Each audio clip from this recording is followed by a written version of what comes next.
አታድርጊ እባክሽ እኔን ስሚኝና ለኩል አትንሽ ይለኝ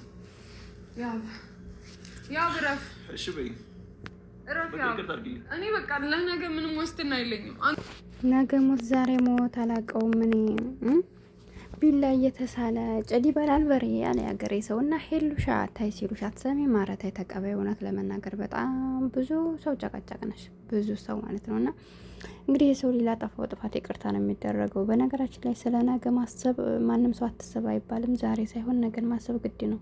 ግን ቢሆንም ስለ ነገ የሰው ልጅ ተሰባሪ ነን፣ ተሰባሪ ሸክላ ማለት ነው የሰው ልጅና እኛ ብዙ ጊዜ አርቀን እናስባል። ነገር ግን እኛ በሴኮንድ ውስጥ ራሱ በዚች ሴኮንድ ውስጥ ምን እንደሚፈጠርብን አናውቅምና በምንወደው ነገር ላይ ደግሞ ያን ያክል ብቻ ነገን ብቻ ማሰቡ እንትናለው ብዬ አላስብም። አንደኛ ከስካሁኑ በላይ እኮ አትጎዳም። አሁን ላይ ቀላል ነው። ልቧን አቅቷል። ብዙ ነገሮችን አውቃለች። ስለዚህ ከዚህ አንፃር አንድ እድል ብትሰጠው ምንድነው ችግሩ?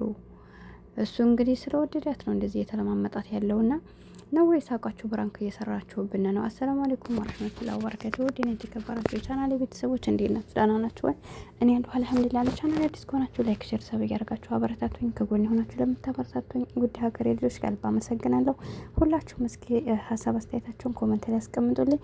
ሰብስክራይብ እያደረጋችሁ እዚህ ላደረሳችሁኝ ወላሂ ቃል የለኝም። ሁላችሁንም በያላችሁበት አላህ ይጠብቃችሁ፣ ከክፉ ነገር አላህ ይጠብቃችሁ፣ ከአስመሳይ ሰዎች እንዲሁም ደግሞ በስደት ዓለም ላይ ያላችሁ በሰላም ከሀገራችን ገብተን ሀገራችን ሰላም ሆኖ የራሳችንን እፎ የምንልበት የአማራ የተዋበ ህይወት ይወፍቀን ደክመናልና ማለት ነው። እና እንግዲህ ከቪዲዮ መግቢያ እንደተመለከታችሁት ሄሉ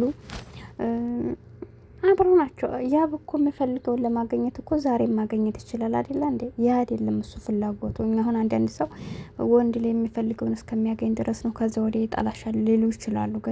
ገባችሁ አይደል?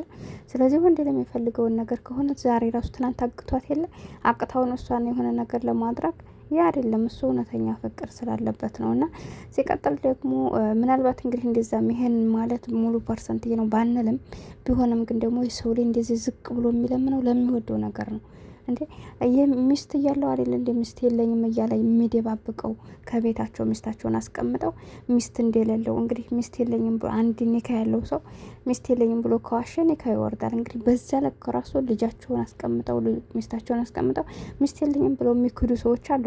እንግዲህ እሱ ደግሞ በአደባባይ ላይ እንደዚህ እያለ ዝቅ እያለ የሚለምናት ያኔ የተደበቀ ማንነት ቢኖረው ደግሞ ከባድ ነው እንደምታዩት ሚዲያ ላይ እና ስለዚህ እንደዛ ስለሆነ ለምን አንድ እንትን አትረዳውም?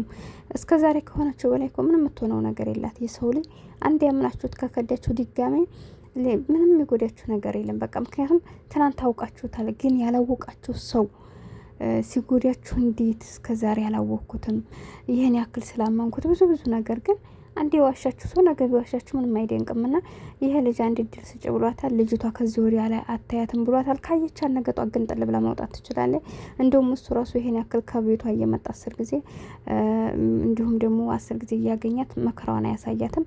ከልውልም ጋር አይደባደብም። ምክንያቱም የራሱ ችግር ስለሚሆን አንድ ይቅርታ ተደርጎለት ድጋሜ ስህተት ከሰራ የራሱ ጉዳይ ነው። ከዛ በኋላ እሷ ምንም ተጠያቂ የሚያደርጋን ነገር የለም ማለት ነውና አንድ ድል ብትሰጠው እውነት እንደምታፈቅረው ይታያልና ማለት የሰው ልጅ መጀመሪያው አለመቸኮል ነው እንጂ አሁን ላይ ይቅርታ ብታረግ ጥሩ ነው።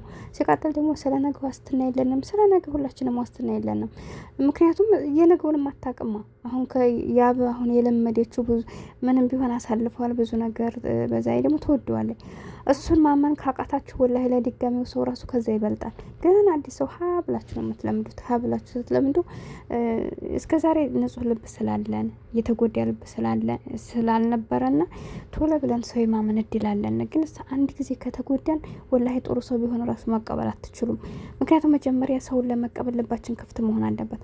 ልባችን በቃ የተጎዳው ስብራቱ እያለ ሰው ልንቀበል አንችልምና ያለንን ነገር አውጥተን ከመጣል ወይም ደግሞ ከማበለሻሸት እንትን ብንቆጠብ ጥሩ ነው ብዬ አስባለሁ። እንግዲህ ያ በተደጋጋሚ እውነት ባይፈልጋት እንደዚህ እየተለማመጠ እሷ ጋር እንትን አይለም እንዳልኳችሁ ወይ ደግሞ የዛ ፍላጎት ቢኖረው ከዛች ጋር መቀጠል ይችላል። በቃ የሚለው የለ ሄሉ በቃ በቃኝ አለችኝ አንድ ስህተት አየችብኝ በቃ ይብላኛለኝ ከሷ ጋር ምን ያስቀምጠኛ ብሎ መብት ነበረው መሄድ ነበረ። ግን እየተለማመጣት ያለው ከማንም ሰው በላይ ስለመረጣት ነውና ሄሉ ለምን እንደው አልገባኝም። ለማንኛውም እንግዲህ ያለ ኸይሩን ነገር ያስታውቃት፣ እሷንም ልቦና ይስጣት። ብቻ ግን እኔ በዚህ ይለያያሉ ብዬ አላስብም። ያው ወንድ ልጅም ቢስሯቸው አንዳንድ ጊዜ ጥሩ ነው ይባላል። ያንንም ለማሳየት ሊሆን ይችላል ጥንካሬዋን። ግን ደግሞ አንዳንድ ጊዜ ምንድን ነው የሚባለው የሆነ ስጠፉ ምንድን ነው ተብላችሁ አታውቁም? እናፈቃለሁ ስትይ መረሳት አለ ተረተራለሁ ስትይ አንዴ ስቶሽ ሄደ እንደም በኋላ በቃ ያው ፍቅር ካለብሽ ነው ያ ማለት። የሰው ላይ መጣም ሄደም ብዙ አይደለም። ግን ደግሞ ፍቅር ማለት ይከብዳል። ተለይታችሁ ያንሱ የሰው ሆኖ እየኖረ ራሱ እናንተ የሰው ሆናችሁ እየኖራችሁ ፍቅር ካለባችሁ ውስጣችሁ ለመቼም ታስታውሳላችሁና ከዛ አንጻር ስለዚህ የልጅ በቃ ሌላ ውስጥ ሳይገባ ሌላ ህይወት ውስጥ ሳገባ አሁን ይቅርታ ቢባባሉ ብዬ አስባለሁ። እንግዲህ እየጠየቃት ያለው በወዲወንስ ፊት ነው፣ በእኛ ፊት ነው። ስለዚህ አንድ እድል ብትሰጠው ችግር አልነበረውም እና ሲቀጥል እንደነገርኳችሁ ስለነገው በጣም አከራለኝ። ስለነገ ማሰብ ያለብን አሁንም ብቻ ሳይሆን ከመጀመሪያው ሀ ብለን አንድን ነገር ልንቀርብ ስንል ስለነገ ማሰብ የግድ ነው። በቃ ከመጀመሪያው ፍቅር ውስጥ ሳንገባ፣ ግንኙነት ውስጥ ሳንገባ፣ ያነ ሰው ጋር ቃል ሳንገባባ መጀመሪያ ነው። ግን የብዙዎቻችን ችግር ከገባን በኋላ ወይ ደግሞ አንድ ቅጣት ካገኘን በኋላ ነው ነገ ትዝ የሚለን። ስለ ነገው እንደነገርኳችሁ ሰው ሊሞት አለበት አይደለ? ስንቶቻችን ናቸው እዚህ ሀገር ላይ በቃ ነገን እኛም ማሰብ ትችላላችሁ። እኛ አሁን አልሐምዱሊላህ ያለን ነገር እኮ ወይ ቤታችን ጋር ተቀምጠን የሆነች ደግሞ ትንሽ የመንቀሳቀሻ ይዘን መግባት አቅቶን አይደለም። ግን በቃ ነገን እያልን የዋለን እድሜያችንን እየፈጀን ግን እሳ ሱብሃንአላህ ዛሬ የምንለፋለት ህይወት እኮ ነገ ላናገኘው እንችላለን። አንዳንዴ እኔ ከእንቅልፌ ስነሳ በጣም ነው እንትን የሚለኝ። እንዲሁም ደግሞ በቃ ይሆናላ በቃ ምን ላይ ልባላችሁ በዚህ ሀገር ሰዓት ተናታ ነው የሚባለው።